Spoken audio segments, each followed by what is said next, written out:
The easiest way to put your immobilizer on is standing at a high table or counter in front of a mirror.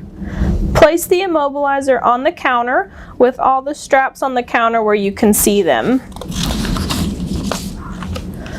Next, use your opposite arm to gently lift your elbow and position it snug in the back of the sling. The wedge should be positioned next to your hip. Next, place the Velcro straps in the correct position. First, the longest strap goes over the top of the sling to keep it closed. Sorry.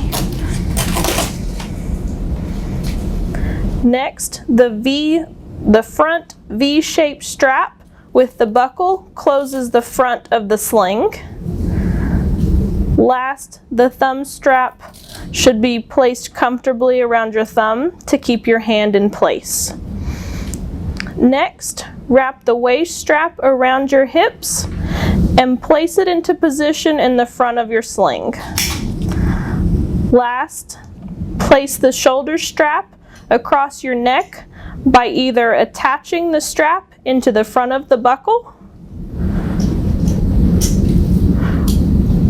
or pulling it across your head and adjusting the Velcro for comfort. Ensure there are no twists in either strap and the padded portion of the shoulder strap is positioned comfortably against the side of your neck. Your fingertips should be in the middle of your body and your forearm level. The sling should be snug but not tight. You should be able to relax your shoulders and allow the sling to support your operative arm. Your immobilizer will have a foam ball that is attached by Velcro to the front and should be placed where you can easily reach it to perform your exercises.